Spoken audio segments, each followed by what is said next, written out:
और अपने अपने हृदय मन मंदिर में बैठा के रखिएगा, तब समझ में आ जाएगा। तो हर इंसान के आंखों शरीर में दो तरह की आंख होती है, एक अंदर से आंख है, एक बाहर से है। तो बाहर की आंख है सिर्फ रास्ता देखने के लिए, और अंदर की आंख जो है दिल और दिमाग पर सोच समझ के चलने से जीवन में अच्छा ही सुख शांति मिलता है। ताल में जाओ, ताल में जाओ, सुख शांति मिलता है, शांति मिलता है। और मैं एक बहुत कीमती बात बोलने जा रहा हूँ, उसको ध्यान से सुनिएगा। जैसे आदमी के शरीर में तरह तरह की बीमारी होती है, जैसे टीबी बीमारी, कैंसर बीमारी, लकवा बीमारी, उसको दवा इलाज कराने के लिए पूरे घर परिवार को बहुत परेशानी उठाना पड़ता है। कितना पैसा खर्चा करना पड़ता है, कितना चिंतन मंथन में पड़ जाना पड़ता है। रात रात दिन माँ बाप मिलाते नहीं है, अगर उसके घर में बीमारी हो गया तो ठीक उसी प्रकार से हमारे समाज में एक बहुत जबरदस्त बीमारी घुस के आ गया है। वो बीमारी है हड़िया और दारू। हाँ, जिस घर में हड़िया दारू बनता है उस घर में असली सुख शांति कभी नहीं मिलता है। चाहे लाखों रुपया कमाए, चाहे करोड़ों कमाए, लेकिन असली सुख शांति कभी प्राप्त नहीं होता है। इसलिए हड़िया दारू से बिल्कुल दूर होना चाहिए। हमारे समाज की असली भूत है वही, ये बात है। और बताता हूँ कि जैसे हड़िया दारू हमारे समाज में घुस के आ गया है और बीमारी को बढ़ाते जा रहा है, इसमें पूरे महिलाएं लोग की दोषी है, पूरा महिला दोष है। कभी पुरुष बना के दारू नहीं पीता है, ना बेचता है। चाहे महिला पढ़ी लिखी हो, चाहे अनपढ़ हो, लेकिन सब कोई हड़िया दारू बना के डूब जाता है। जिसके घर में नौकरी है, सब कुछ धन दौलत है, वो भी लालची के कारण से दारू हानि में डूब जाते हैं। और अपने सबकी बेटा हो बेटी हो, सबको पिला खिला करके कहीं झगड़ा है, कहीं दंगा है, कहीं मार है, पीट हो रहा है। और हर जगह बाजार में और रोड में हड़िया दारू बिक रहा है। किसी के भाई को, किसी के बेटा हड़िया दारू पी करके रास्ता में गिर रहा है और बिना मौत मर रहा है। तो सोचिए कितना गड़बड़ काम हो रहा है। हमारे समाज को सुधारिए। जितना महिला मंडल लोग बैठते हैं कहीं पर, हड़िया दारू पर विचार कीजिए, विमर्श कीजिए, हड़िया दारू को हमेशा के लिए दूर कर दीजिए। उसके हड़िया दारू की जगह हमें कोई दूसरा चीज को अपनाइए कमाने के लिए। 2-4 पैसा कम ही कमाइए, लेकिन परिवार को शांति से रखिएगा, शांति से रखिएगा। हड़िया दारू इतना गंदा चीज है, उसका गंदा चीज संसार में कहीं नहीं देखा है मैंने। हमारे दोनों आंख नहीं दिखता है, लेकिन अंदर से हमारे अपने अंदर आत्मा की आंखों से देखता हूँ। हड़िया दारू बहुत गंदा चीज है, उससे अच्छा तो जहर ही होगा। जहर पीते पीते हर आदमी का सब दुख तकलीफ सब खत्म हो जाएगा, किसी को परेशानी नहीं करेगा। और हड़िया दारू जो है कि जीवन भर परेशानी करके रख देगा। लड़ाई है, झगड़ा है, मार है, पीट है, धन दौलत को बेच रहा है, खेत बाड़ी बंधा कर रहा है, बासन बर्तन बेच रहा है, किसी का बेटी बहन को मार पीट करके तबाह कर रहा है। शादी ब्याह करके भी जीवन में सुख शांति नहीं मिला हड़िया दारू के चक्कर में। तो इसलिए महिला मंडल लोग इसको विचार को रखिए। जहाँ जहाँ मीटिंग बैठते हैं वहाँ का विचार को रखिए। हड़िया दारू बिल्कुल दूर कीजिए। कमाने के लिए बहुत कुछ रास्ता है, कोई भी रास्ता अपना करके पैसा कमाइए। अंदर आत्मा की आंखों से देखिए, तब पता चलेगा संसार कितना सुंदर है, धर्मशाला का देन है।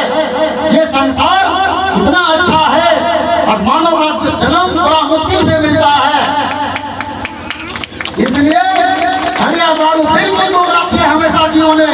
देखिए मेरे बचपन से मेरे आँख नहीं दिखता है। मेरा अभी 40-42 साल हो गया, लेकिन एक बूंद हड़िया दारू में दर्शन नहीं किया हूँ। ना हड़िया, ना दारू, ना खैनी, ना चूड़ा, ना बीड़ी, ना सिगरेट, कुछ नहीं पीता हूँ। फिर भी मेरा जिंदगी अच्छा ही चल रहा है धर्मशाला का कृपा से। और एक धर्मशाला का कृपा का एक चमत्कारी बात बता रहा हूँ मैं। हमारे परिवार में हम लोग 4 भाई और 1 बहन है। बहन को हम लोग शादी कर दिए हैं नागपुर गांव में। उसके लिए बेटा नहीं हो रहा था, सिर्फ लगातार 4 बेटियां हो गया।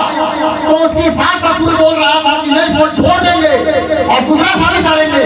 तो मेरी बहन रो रही थी तो हमको जब फोन करके बताती थी तो हम भी अंदर अंदर रो रहे थे। लेकिन धर्मेश साला का जब शरण में गए हम लोग पूजा पाठ करने लगे और बहन के लिए जब अर्जी विनती मांगने लगे तो अभी 2016 ईस्वी में और 19 अगस्त को एक बेटा पैदा हुआ। पूजा पाठ करते करते करते हमारे बहन के लिए और एक बेटा मैंने मांग लिया धर्मेश साला से। कल परसों एक बेटा और पैदा हुआ 17 तारीख को। अब हमको एक दिन सीधा भी जाना है और वहाँ 5 झंडा देना है और फूल फल चढ़ा देना है, वहाँ पानी डाल देना है और झंडा गाड़ के आना है। वही मेरे धर्मेश साला से मैं वादा किया हूँ। मेरी बात और सुन करके जितने भी भाई बहन माँ बाप सब कोई है छोटे बड़े 10 मिनट के लिए अपनी आंख बंद कर लो, दोनों हाथ की मुट्ठी बांध लो और मेरी बात को ध्यान से सोच लो, तब समझदारी में आएगा सच्चाई बात क्या है। धर्मेश साला में इतना शक्ति है कि कुछ कहना ही नहीं है, बहुत शक्ति है उसमें। अभी भी हम धर्मेश साला का गुणगान गाते हैं अंदर आत्मा से देख करके। 2008 ईस्वी में हम पैदल चल गए थे सीधा और हमारे सहयोग थे हाथ पकड़ के ले जाने वाला सुमराव राव, बबुराम राव। 8 घंटा पैदल चल के सीधा पहुंचे थे और लगातार 2008 से हम सीधा जाते रहते हैं। अभी 17 बार हो गया है और जाना है, अभी कुछ दिन के बाद जाना है और फिर पूजा पाठ करना है। मेरे बहन के नाम से जो एक पुत्र हुआ है उसमें 5 झंडा देना है, वहाँ पर झंडा देना है, भजन विनती प्रार्थना करके आना है। अच्छा हम मेरे तरफ से एक भजन सुना देता हूँ सबको।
Bye.